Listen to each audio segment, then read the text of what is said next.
Hello and welcome to the kabaddi Adda powered bye sportsbet.io। Haryana stealers के लिए ये वीक बहुत इंटरेस्टिंग रहा। अपने सारे मैचेस जीत गए और अब वो टॉप 6 में है। मगर यूपी योद्धा जो ग्रुप के टॉप में आने का उनका मौका था वो गवा चुकी है। क्या वो मौका उनको फिर से मिलेगा? यही बातें आज हम करेंगे वेटरन डिफेंडर रोहित राणा जी के साथ इन द कबड्डी अड्डा।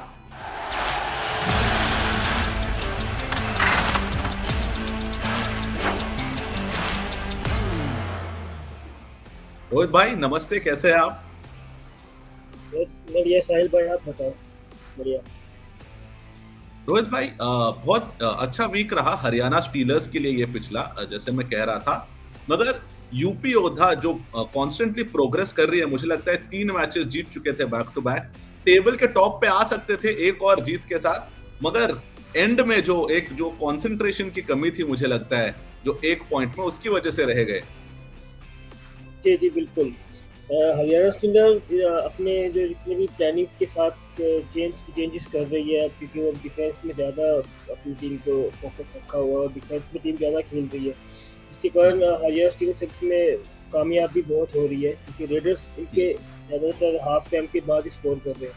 उससे पहले तो डिफेंस में देखा, डिफेंस में काफ़ी सारी कैचेज हैं उनके, काफ़ी सारे पॉइंट्स उन्हें गेन किए हैं वहाँ पे। और वही यूपी योद्धा की बात, तो हाँ, यूपी योद्धा आज हो सकता था कि वो स्कोर टेबल पे सबसे ऊपर जा सकती थी या फिर सेकंड या थर्ड में जा सकती थी, पर लास्ट टाइम में जो उन्होंने गलती की उसका तो खामियाजा उन्हें भुगतना पड़ेगा कहीं ना कहीं।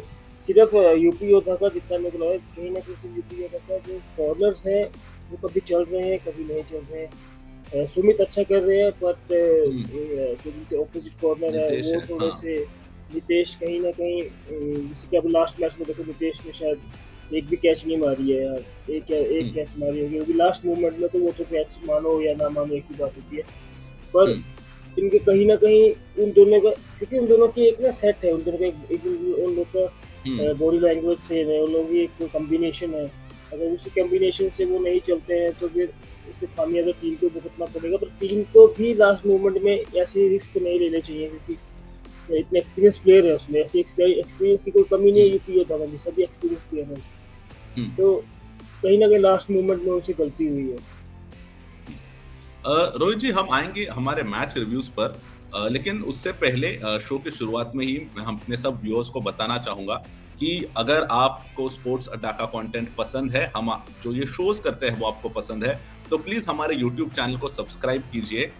हमारे इंस्टाग्राम पर भी हमें फॉलो कीजिए, हमारा हैंडल है ऑफिशियल स्पोर्ट्स अड्डा। और हम इंस्टाग्राम पर भी एवरी वेडनेसडे एक लाइव करते हैं शब्बीर बप्पू जी के साथ, तो आप वहां पर भी आइए। वहां पे भी कबड्डी की ढेर सारे बातें करेंगे हम।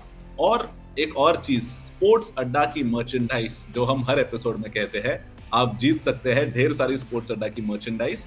उसे जीतने के लिए बहुत सिंपल चीज करनी है, हमारे यूट्यूब चैनल पर आइए, सब्सक्राइब कीजिए, बेल आइकन को दबाइए, वीडियो को लाइक कीजिए और एक बहुत आसान से सवाल का जवाब कमेंट्स में दीजिए।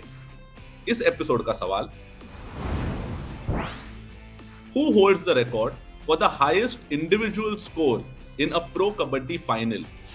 किस प्लेयर के नाम प्रो कबड्डी के फाइनल में सबसे ज्यादा पॉइंट स्कोर करने का रिकॉर्ड है? थोड़ा कंफ्यूजन शायद कुछ लोगों के मन में होगा 2-3 प्लेयर्स के बीच में, रोहित भाई। बिल्कुल बिल्कुल कंफ्यूजन तो रहेगा, क्योंकि कई कई प्लेयर्स हैं जिनने ऐसे काम किए हैं फाइनल्स में। तो देखते हैं सही बिल्कुल। जवाब कौन देखता है। बिल्कुल, और जैसे हम हर एपिसोड में करते हैं, हम पिछले एपिसोड के विनर का नाम भी आगे शो में अनाउंस करेंगे। तो प्लीज, अगर आपको जानना है कि आपने पिछला कॉन्टेस्ट जीता है या नहीं, तो हमसे इस शो में जुड़े रहिए। रोहित भाई, आते हैं मैच रिव्यूज पर।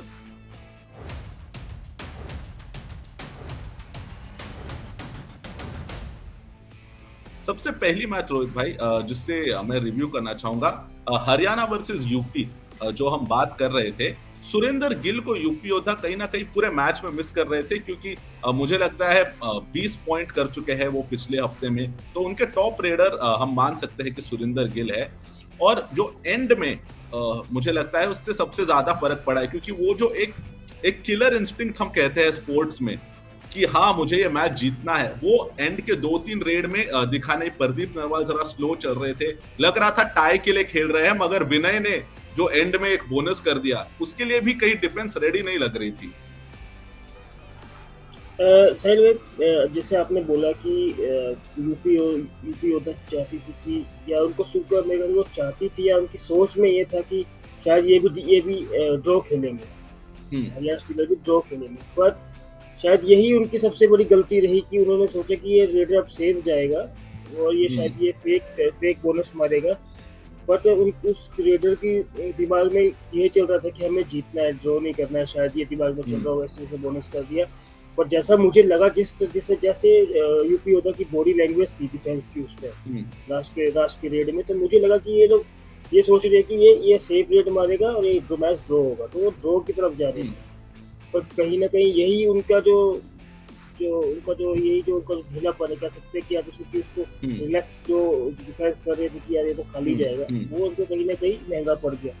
तो ही रेडर ने उसका फायदा उठाया, एकदम से बोनस मार दिया, क्योंकि उनको भी इतना, क्योंकि एक डिफेंस हमेशा रेडर को रीड करता है कि यार इसको भी प्रेशर होगा कि कैच खा गया तो हम जीत जाएंगे, अगर ये इसलिए ये मेरे ख्याल से ये सेफ ही मारेगा। उनके दिमाग में ये था, पर वो रेडर के दिमाग में क्या था वो उसको खुद को पता, उसको भी पूरा ठप से बोनस मार दिया। तो इस चीज का उनको बहुत नुकसान है।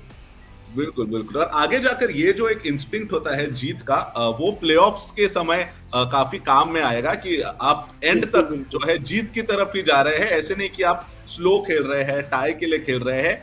एंड मोमेंट तक, एंड रेड तक जो टीम जीत की तरफ जाएगी प्लेऑफ्स में, मुझे लगता है उसका काफी बेनिफिट होगा उस टीम को।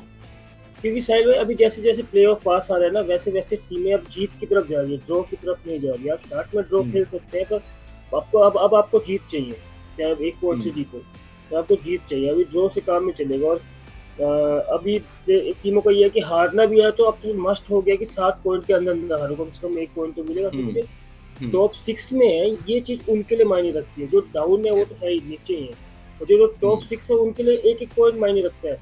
आप देख लो कि अभी पहले हम लोग खेलते थे तो हम लोग को लगता था यार 1 पॉइंट से क्या होगा, बट कभी कभी वही 1 पॉइंट आदमी को 29 से 30 पे पहुंचा देता है।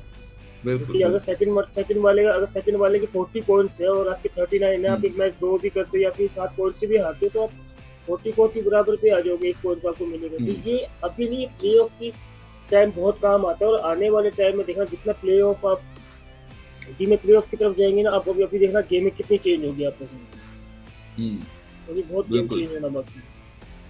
बिल्कुल बिल्कुल, काफी इंटरेस्टिंग चीज है रोहित भाई ये। दूसरे जो मैच है जिसकी हम बात करेंगे, Tamil Thalaivas versus Jaipur Pink panthers. खासकर तमिल थलाइवास में अजिंक्य पवार जिन्होंने 15 पॉइंट किए हैं मैच में। तमिल थलाइवास जैसे हम कह रहे थे, और पटना पायरेट्स और 2-3 और टीम है, हर मैच में कोई नया स्टार रहता है उनका। बिल्कुल वो एक जो रेडर है, जैसे हम अब तक सोच रहे थे मंजीत शायद तमिल थलाइवास के मेन रेडर होंगे, प्रपंचन की इंजरी हो गई, उसके बाद भी एक नया रेडर आया जो पहले डू और डाई स्पेशलिस्ट जिसको मान रहे थे, आकर 15 पॉइंट करके गया। तो ये जो टीम्स है जो हर मैच में एक नया स्टार पैदा कर सकती है, वो टीम्स की कहीं ना कहीं हम बढ़त देख रहे हैं प्रो कबड्डी में। जी, आपको अभी टीम को ऐसा है कि अभी जैसे कि प्रदीप हो गया, कभी जितने भी नामी जामी प्लेयर हैं, ये टीम को भी इतना आगे लेके नहीं जा सकते जितना नए प्लेयर सरप्राइज कर सकते हैं डिफेंस को। मेन बात है कि आप कौन सा रेडर आपको सरप्राइज कर रहा है। अभी आप देखो, जो जयपुर का वो नया रेडर डाला उनने, राजस्थान का वो राजस्थान की टीम से खेलता है कि प्लेयर डाला उनने रेड के लिए, सेकंड रेडर या थर्ड रेडर डाला उसने, वो भी स्कोर लेके गया। किसी को ये नहीं पता था वो क्या करता है, वो कहीं भी स्लिप मारता है, उसने सुजीत को भी वो स्लिप मारा। तो ये नए रेडरों का ये होता है कि पता नहीं होता वो क्या करने वाले, और ना उनकी कोई प्लानिंग होती डिफेंस वालों की, तो वो उसी लिए खेलते हैं। अभी यूपी का मैच देखो, यूपी के मैच में वो ईरानी प्लेयर उन्हें ईरानी प्लेयर डाला, उसे बोनस मारा और वो सडन रिपोर्ट ले गया, किसी को नहीं पता था वो क्या करता है। पर अभी ये है कि ईरानी प्लेयर हमेशा डीप खेलते हैं, इसका बेनिफिट उठाता है डिफेंस। तो फर्स्ट रेड में वो ले गया, दूसरी रेड में उसको कैच मार दी उन लोगों ने। तो ये होता है कि मैं तो मानना ये है कि कुछ प्लेयर तो प्ले ऑफ के लिए भी रखो तो सरप्राइज कर सके दूसरी टीम को, क्योंकि मेन तो प्ले ऑफ होता है। प्ले ऑफ में आपको कोई पॉइंट्स नहीं मिलेंगे, प्ले ऑफ में सिर्फ लॉकआउट होता है, सीधा बाहर आप। तो मेरा मानना है कि कुछ सरप्राइज भी उनको रखने चाहिए प्ले ऑफ के लिए, तमिल हुँ, तलाइवा इस टाइम पूरे पूरे पूरे सीज़न की बहुत स्ट्रॉन्ग टीम है। और हुँ, उससे जैसे कि मेरे को अभी मैं इंटरव्यू दे रहा हूँ, तो मनप्रीत पाजी का मैं इंटरव्यू देख रहा था, तो उन्होंने कहा कि हुँ, हमने तमिल तलाइवा से मैच जीता, ये हमारे लिए बहुत बड़ी बात है, क्योंकि जी, वो इस बिल्कुल। टाइम सबसे बैलेंस टीम चल रही है पूरी सीरीज़ हुँ, में, सबसे बैलेंस टीम है हुँ, वो। तो हुँ, उन्होंने बोला उनसे जीतना मतलब कि आप फाइनल में जीत रहे हो, ये एक ही बात है, क्योंकि सबसे अच्छा डिफेंस है, रेडर भी हुँ, बैलेंस है, कोई एक्स्ट्रा ऑर्डिनरी कोई भी नहीं है। तो ये चीज़ हुँ, बहुत अच्छी है तमिल तलाइवा की। बिल्कुल। इसके साथ हम जानेंगे आपके जो प्लेयर ऑफ द वीक है रोहित जी, क्या तमिल थलैवास के हैं वो भी?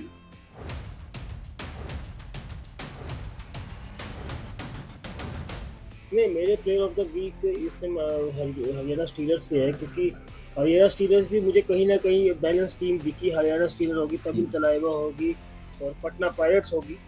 तो हुँ, ये मुझे कहीं न कहीं बैलेंस टीम दिखी, हुँ, क्योंकि मैंने आपको पहले भी कहा था कि ज़रूरी नहीं है कि आपकी टीम का एक प्लेयर 20 पॉइंट ले रहा है, तो इसका मतलब हुँ, कि आप फाइनल में खेलोगे या फिर आपकी टीम बहुत स्ट्रॉन्ग है। ऐसा नहीं है, अगर बिल्कुल, टीम एक बैलेंस टीम है, तो आपके चांसेस ज़्यादा होते हैं फाइनल खेलने के, तो बैलेंस टीम है तो। यस, जी। और कौन है तो आपके प्लेयर रोहित भाई?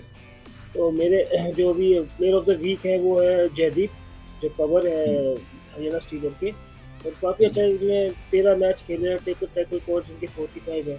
4 हुँ, हाई-फाई कर चुके हैं अभी वो। तो उनका एवरेज टैकल पॉइंट्स भी कोई ज़्यादा निराश हुँ, करने वाला नहीं है, कि हर मैच में 3 से 4 जी, पॉइंट तो वो ले ही लेते हैं।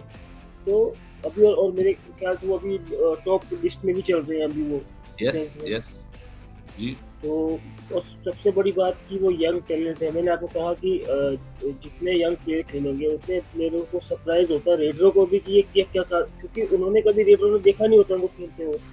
और हुँ, अगर आप कोई मेन रेडर को कैच मारते हो, तो आपको तो पता है कि टीम का बहुत बड़ा नुकसान होता है जब किसी कैच को रेडर को कैच मारते हैं। तो जयदीप हुँ, के बारे में किसी को पता नहीं है कि वो क्या करता है। अब धीरे-धीरे हुँ, पता लग रहा है, पर लोगों को चांस नहीं मिल रहा है। तो जी, मैं तो यही बोलूँगा कि जी, सभी यंग प्लेयरों को यही बोलता हूँ कि फर्स्ट सीज़न है, जितना खेल सकते हो खेल लो। हुँ, अगले साल फिर आपकी भी प्लानिंग बनेगी, तो आप कहीं फ्लॉप हो हुँ। सकते हो। बिल्कुल, बिल्कुल। और जयदीप की खास बात, इस बार जो 3 मैचेस खेले हैं, 3 मैचेस में 14 टैकल पॉइंट, 2 हाई-फाई और 1 मैच मुझे लगता है जहाँ पे 7 टैकल पॉइंट उन्होंने किए हैं, पुणे के खिलाफ जी, वो मैच मुझे पुणे के लगता है। खिलाफ। तो 14 पॉइंट 3 मैच में, 2 हाई-फाई, काफ़ी अच्छा परफॉर्मेंस रहा है इस हफ्ते जी, जी, जयदीप का। बहुत, औ बहुत, बहुत अच्छा परफ़ॉर्मेंस रहा है एक नए यंग प्लेयर के लिए। जो जो हुँ, न्यूकमर होता है, जो फर्स्ट टाइम एंटर करता है ग्राउंड के अंदर, उसके लिए बहुत बड़ी बात है ये। बिल्कुल। और जैसे हरियाणा स्टीलर्स भी जयदीप की वजह से पिछले हफ्ते में 3 मैचेस खेले हैं, 3 मैचेस जीते हैं। तो काफ़ी कंटेंडर है टीम ऑफ द वीक के लिए। रोहित जी, कौन है आपकी टीम ऑफ द वीक? मेरी टीम ऑफ द वीक अब उसमें अपना ये हरियाणा स्टीलर है, क्योंकि ओके। बहुत ही बैलेंस टीम है। बहुत ही बैलेंस टीम है। फिलहाल की इन हुँ, दिनों में बहुत बैलेंस टीम है। अभी 13 मैच खेले हैं, 6 जीते, 5 हारे, 2 टाई है। हुँ। तो 39 पॉइंट्स लेके अभी भी वो टॉप 6 में है। जी, जी, बिल्कुल। तो और आने वाले मैचेस भी हैं अभी, तो कहीं न कहीं अभी उनके मेन लीडर भी अभी मेरे ख्याल से इंजरी से वापस आए हैं, बट मुझे लगता नहीं है कि उनको कोई वो डिपेंड है रेडरों पर। ये मैंने टीम हुँ, एक ऐसी देखी जो रेडरों पे हुँ। डिपेंड नहीं है, रेडर्स डिफेंस पे डिपेंड है इस टीम यस। में। मेरे को ऐसा बिल्कुल। फ़ील हुआ, क्योंकि आप देखेंगे जी। इसमें रेडर्स भी डिफेंस करते हैं। हुँ, ये हुँ, हरियाणा की टीम में। तो ये टीम की सबसे बड़ी एक कामयाब की चाबी हो सकती है, कामयाब की जो होते हैं ना कि एक हुँ, विनिंग की हुँ, हो सकती है, कि रेडर्स डिफेंस पे डिपेंड है। डिफेंस रेडर पे हुँ, डिपेंड नहीं है। अगर एक रेडर 6 प्लेयरों पे डिपेंड कर रहा है, तो उसका बेनिफिट है, क्योंकि चलो अच्छा है, डिफेंस हुँ, अच्छा खेलेगा, उसको रिवाइव करवा सकता है।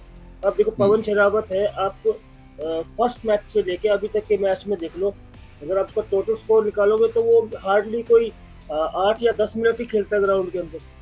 हुँ, आप हुँ, उसकी एवरेज निकाल के देखोगे, तो आप पवन शरावत सिर्फ 8 से 10 मिनट ही मैच के अंदर खेलता है, बाकी टाइम तो वो आउट ऑफ वो बेंच में निकालता है वो। हुँ, ये हुँ। चीज़ नई टीम में कहीं न कहीं बहुत नुकसान देती है टीम ओके। रोहित जी, काफ़ी जैसे आपने कहा अच्छा वीक रहा हरियाणा स्टीलर्स के लिए, टॉप 6 में आ गए। 3 मैच जीते हैं पुणे, दिल्ली और यूपी से, तो बिल्कुल अच्छी पिक है ये टीम ऑफ जी। द वीक के लिए। और इसके बाद हम आएँगे जो मेरी फेवरेट सेगमेंट है उसमें, मगर उससे पहले एक और बार सारे व्यूअर्स को एक रिमाइंडर दे दूँ कि स्पोर्ट्स अड्डा की काफी सारी मर्चेंडाइज है जो हम चाहते हैं कि आप जीते। और मैं देख रहा हूँ कि इस कॉन्टेस्ट में स्पोर्ट्स अड्डा के काफी सारे व्यूअर्स पार्टिसिपेट कर रहे हैं, काफी कमेंट्स आते हैं और ये कहीं ना कहीं एक गेसिंग की भी बात है।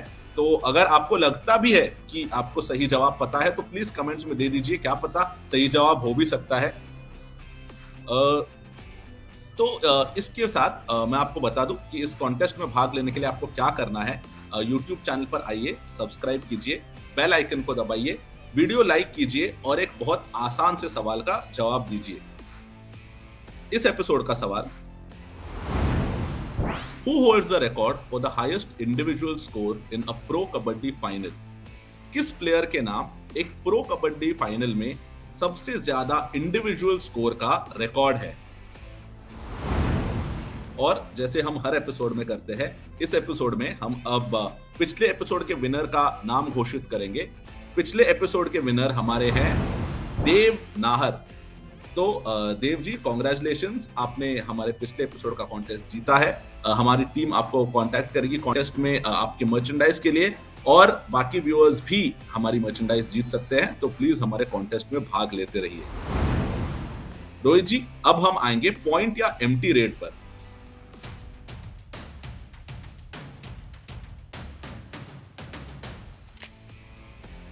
जो हमारे व्यूअर्स है पहली बार जो एपिसोड देख रहे हैं उन्हें मैं बता दूं, पॉइंट या एम्प्टी रेट सेगमेंट में मैं एक स्टेटमेंट या एक वाक्य कहता हूं और रोहित जी अगर उससे एग्री करते हैं, अगर उससे सहमत है तो वो मुझे कहेंगे पॉइंट या फिर वो मुझे कहेंगे एम्प्टी रेट। रोहित जी, पहली रेड हमारी, बंगाल वॉरियर्स ने ईरानी जो अबूजार मिघानी उनके कॉर्नर है, उनके लिए एक रिप्लेसमेंट ढूंढने की जरूरत है।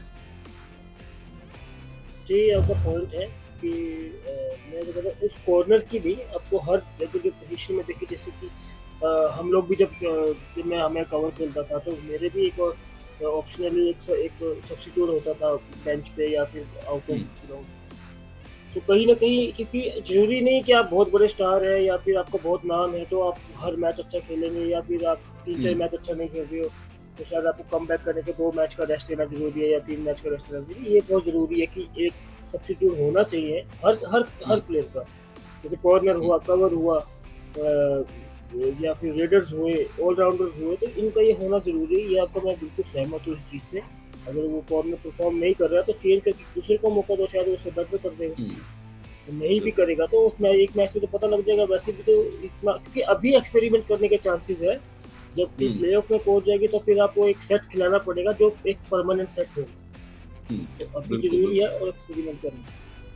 बिल्कुल, और इंटरेस्टिंग चीज है, उन्होंने जैसे रण सिंह के साथ एक्सपेरिमेंट किया, काफी सक्सेसफुल एक्सपेरिमेंट रहा। शायद दूसरा एक्सपेरिमेंट तब से रण सिंह के आने से टीम का डिफेंस और मजबूत हो गया, क्योंकि अब रेडर्स को रण सिंह का ज्यादा टेंशन होता है क्योंकि वो मूवमेंट्स कर रहा है रेडर्स के साथ। तो इस चीज का बेनिफिट है रेडर्स। बिल्कुल।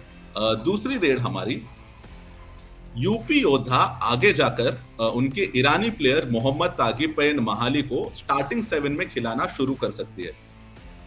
हाँ, ये आपका पॉइंट है। मुझे भी ऐसा कल फील हुआ, और जैसे उन्होंने स्कोर निकाला तो मुझे लगता है कि कहीं ना कहीं वो उसको एज अ ऑलराउंडर खिलाएंगे, क्योंकि उसने रेडिंग भी की और डिफेंस में भी एक कैच मारी है। तो कहीं ना कहीं कोच के सामने उसने कोच को इम्प्रेस किया है अपनी स्किल्स से।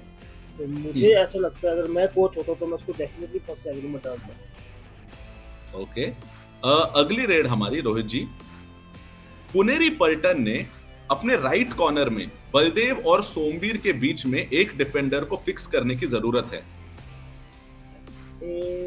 ये आपका पॉइंट है, और मैं इसमें मेरा आइडिया ये है क्योंकि बलदेव या बलदेव है, बलदेव और सोमवीर, ये 2 डिफेंडर को खिला रहे हैं एक के बाद एक अलग अलग। हाँ, पर मेरा मानना ये है कि बलदेव और विशाल भारद्वाज का इनका कॉम्बिनेशन अच्छा है। अगर आप विशाल भारद्वाज को नहीं खिला रहे हैं तो आपको सोमवीर के साथ उसका कॉम्बिनेशन सही है आपस में, क्योंकि बलदेव और विशाल भारद्वाज हम लोग एक ही टीम से खेलते हैं, हम लोग लोकल मैचेस भी एक ही टीम से खेलते हैं, तो उन दोनों का एक नेचुरली एक अच्छा कॉम्बिनेशन है। आप देखिए वो 2 में भी, अगर वो 2 भी रह जाए तब भी वो स्कोर नहीं देते। हुँ, तो हुँ, ये ऐसा नहीं कि वो मतलब मेरी मेरी टीम से खेलते तो मैं उनकी प्रेज़ कर रहा हूँ। ऐसा नहीं, एक हुँ, होता है कि अगर बोलते हैं ना, अगर आप बचपन से साथ में पढ़ते आ रहे हो या बचपन में आप हुँ, साथ में रहते आ रहे हो, तो आपको एक-दूसरे का ज़्यादा पता होगा। हुँ, ठीक है? हुँ, यही बात होती है, अब बचपन से साथ में खेलते आ रहे हो, तो आपको दोनों एक-दूसरे का ज़्यादा पता है। अभी जैसे मैं और सरदार हैं, सुरेंद्र हुँ, सिंह, तो हुँ, हम दोनों हुँ, खेलते हैं, तो हम लोग को एक-दूसरे का पता है कि ये कैच कहाँ मारेगा, मैं कहाँ सपोर्ट हुँ, करूँगा, कि मुझे कब ये हुँ, राणा भाई मुझे कब कैच मरवाएँगे, या वो मे यस, सुरेंद्र मुझे कब सपोर्ट करेगा, ये मुझे पता है, क्योंकि हम बहुत टाइम से हुँ, साथ में खेलते आ रहे हैं। तो इसका हुँ, फ़ायदा होता है कहीं न कहीं, क्योंकि वो हिमाचल के हैं, तो दोनों को उनको अपनी आप अंडरस्टैंडिंग भी है। तो ये आपका बिल्कुल पॉइंट हुँ, है कि ये जो चेंजेज़ है, ये क्या इनको एक पूरा सेट बनाना चाहिए, जैसे मनप्रीत सिंह ने सेट बनाया हुआ है, हुँ, वैसे सेट हुँ, बनाना चाहिए। ओके। अगली रेड, हमारी आखिरी रेड इस एपिसोड की, बेंगलुरु बुल्स चंद्रन रंजीत के जगह पे भरत को सेकंड रेडर के तौर पर डेवलप कर सकते हैं। ये आपका थोड़ा नहीं, ये आपका पॉइंट थोड़ा एंटी रेट चलेगी। हुँ, तो चंदन रंजीत का नहीं, ऐसा नहीं है, क्योंकि भरत तो उन्होंने खिलाना थर्ड रेडर ही है उसको। हुँ, क्योंकि चंदन रंजीत पवन के बाद एक बहुत ज़्यादा भरोसेमंद मानते हैं उनको टीम वाले, उनको कि बहुत भरोसेमंद, और वो कभी-कभी अच्छा भी कर जाते हैं, एंड टाइम पे पॉइंट भी हुँ, निकाल जाते हैं कभी-कभी। हुँ, तो वैसा नहीं है, बट क्योंकि अभी यंग प्लेयर को कोई इतनी बड़ी ज़िम्मेदारी एकदम से नहीं दे देता, क्योंकि आपके पास जब इतना बड़ा रेडर है, जो हर हुँ, मैच में 15-20 स्कोर कर रहा है, 15-20 स्कोर कर रहा है, तो आपको ज़रूरी नहीं है आपको इतना यंग प्लेयर खिलाने की। तो उनकी हुँ, उनकी उनकी ये प्लानिंग होगी, क्योंकि अभी प्ले-ऑफ भी आने वाला है, और डेफिनिटली बेंगलोर बुल्स तो खेलेगी खेलेगी प्ले-ऑफ। हुँ, हुँ। तो इस करके शायद उन्होंने अपने 2-3 अपने ताश के पत्ते छुपा के रखे, वो बाद में निकालेंगे शायद। ऐसा नहीं कि वो बिल्कुल। रणधीर सर है, वो कुछ भी कर सकते हैं, हुँ, उनकी बहुत सारी प्लानिंग्स होती हैं। यस, यस, वो तो हम देख चुके हैं लीग में जी, उनकी जो सरप्राइज़ प्लानिंग होती है, उन्होंने जी, कहा जी। भी है इस चीज़ के बारे में। तो रोहित जी, अब एक और सेगमेंट में आएँगे जो मुझे बहुत पसंद है, जिसमें हम आपसे कहानियाँ सुनते हैं कुछ प्लेयर्स के बारे में और उनकी ज़िंदगी और उनके करियर के बारे में, जो है ट्रिब्यूट टू लेजेंड्स।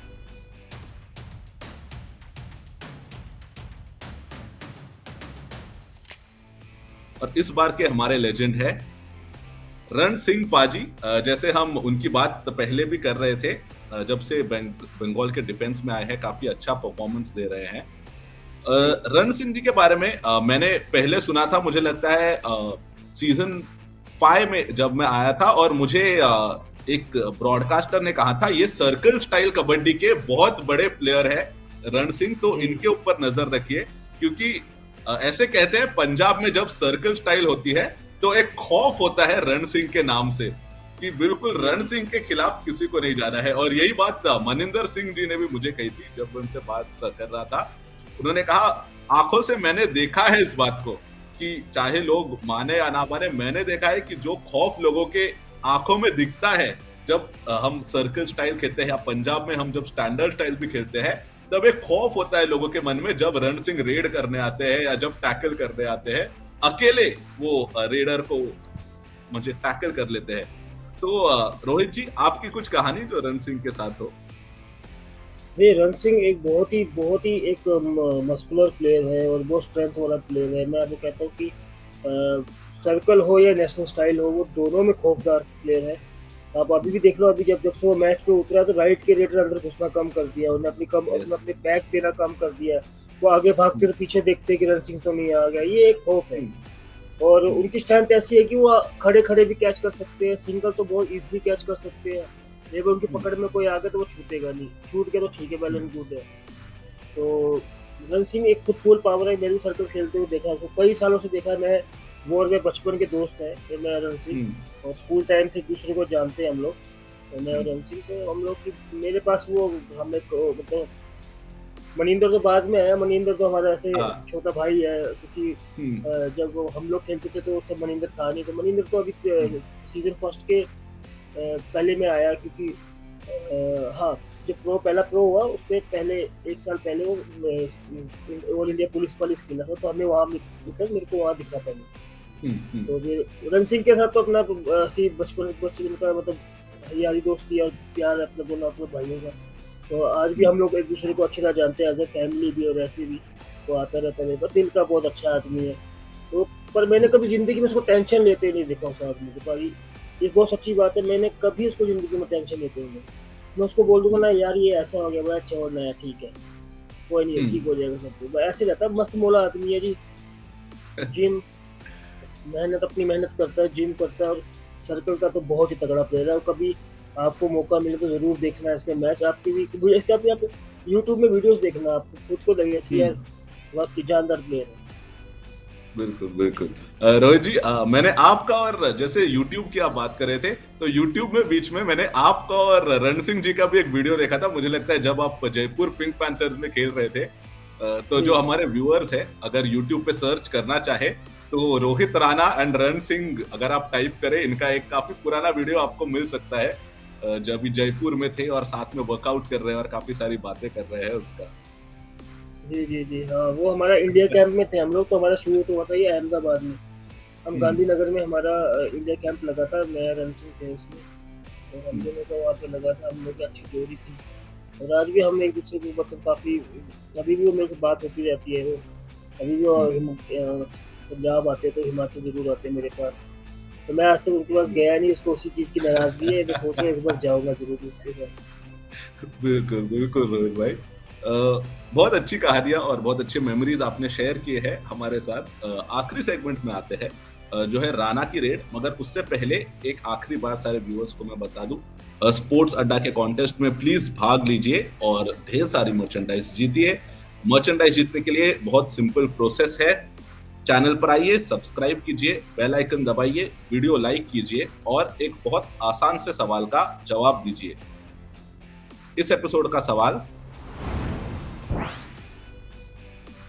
किस प्लेयर के नाम एक प्रो कबड्डी फाइनल में सबसे ज्यादा इंडिविजुअल स्कोर का रिकॉर्ड है? रोहित भाई, हमारे इंग्लिश व्यूअर्स के लिए एक बार इंग्लिश में सवाल। Okay, who holds the record for the highest individual score in Pro Kabaddi final? अ, शायद कुछ व्यूअर्स को मुश्किल लग सकता है, मगर प्रो कबड्डी के फाइनल्स के रिकॉर्ड्स अगर आप चेक कर ले तो बहुत आसान सा सवाल है ये आपके लिए। सवाल है। रोहित जी, आते हैं आखिरी सेगमेंट में, जो है राणा की रेड।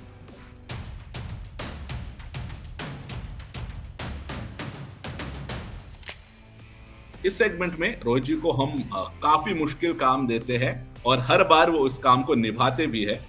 हम रोहित जी को कहते हैं जो आने वाले मैचेस है उसके विनर्स प्रेडिक्ट करने, उनके एनालिसिस के हिसाब से। मैं बता दूं कि पिछले हफ्ते में बेंगलुरु बुल्स की गुजरात जायंट्स के खिलाफ जो मैच थी, वो शिफ्ट हो गई थी तेलुगु टाइटंस के खिलाफ। तो वो प्रेडिक्शन अगर कोई देख रहा होगा तो वो सोचेंगे कि अच्छा इस प्रेडिक्शन का क्या हुआ। मैं सिर्फ बता दूं कि ये एक चेंज हुआ था पिछले हफ्ते के शेड्यूल में। जी, जैसे रोहित जी। जैसे हम्म, जैसे पटना पाइरेट्स का चेंज हुआ था बंगाल वॉरियर्स जी, के साथ। बिल्कुल, बिल्कुल। थोड़े चेंजेस आ गए हैं शेड्यूल में, मगर जैसे आगे आगे लीग बढ़ेगी ये मैचेस भी कवर अप हो जाएंगे। रोहित जी, पहले मैच पे आते हैं जो आज खेला जाएगा, Bengal Warriors versus Jaipur Pink Panthers. ये भी अच्छा मैच होगा और मुझे लगता है कहीं न कहीं इसमें बंगाल वॉरियर्स जीतेगी। चांसेस तो ओके। जयपुर के हैं पर बंगाल वॉरियर्स। एक और मैच जो काफी इंटरेस्टिंग होगा, खासकर क्योंकि नवीन कुमार अब तक हमें पता नहीं खेलेंगे या नहीं, वो है पुनेरी पलटन वर्सेस दबंग दिल्ली। इसमें पुनेरी पलटन हो सकती है। ओके। अगला match Haryana Steelers versus Gujarat Giants. इसमें Haryana Steelers. Okay. Telugu Titans versus Patna Pirates. इसमें पटना पायरेट्स। ओके। एक और काफी इंटरेस्टिंग मैच जिसके बारे में हम पहले भी बात कर चुके हैं, तमिल थलाइवास वर्सेस यू मुंबा। ये फिर से बोलेंगे तमिल थलाइवास वर्सेस यू मुंबा। इसमें तमिल तलाइवा। ओके। टॉप का एक मैच, टेबल टॉप का, बेंगलुरु बुल्स वर्सेस दबंग दिल्ली। उसमें बेंगलुरु। ओके, एक और मौका यूपी योद्धा के लिए, इस बार खेलेंगे जयपुर पिंक पैंथर्स के खिलाफ। जयपुर। ओके, और आखिरी match, returning team Gujarat giants इस बार खेलेगी पुनेरी पल्टन के खिलाफ। ये मैच भी टफ है। तो गुजरात जायंट्स में जीत सकती है पुनेरी पल्टन। ओके, तो गुजरात जायंट्स पुनेरी पल्टन काफी कोशिश कर रहे हैं टॉप 6 में आने की। देखते जी हैं इस हफ्ते में कौन आता है टॉप 6 में।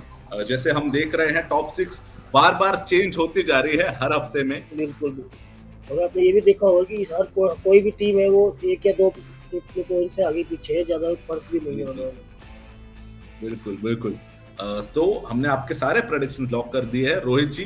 अब देखना है मैचेस में ये टीम्स कितनी खरे उतरते हैं आपके भरोसे पर। तो थैंक्स अ लॉट हमारे साथ जुड़ने के लिए रोहित भाई। बिल्कुल बिल्कुल।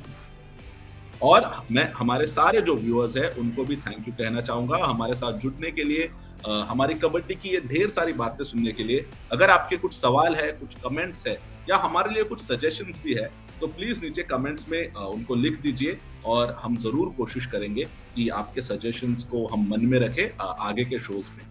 तो अगला शो जो हमारा होने वाला है वो होगा फ्राइडे को, जो है 28 तारीख को। तो प्लीज वो शो भी देखना जरूर आप भूलिए नहीं। तब तक मैं आपसे इजाजत लेता हूं। मैं हूं साहिल और ये है द कबड्डी अड्डा।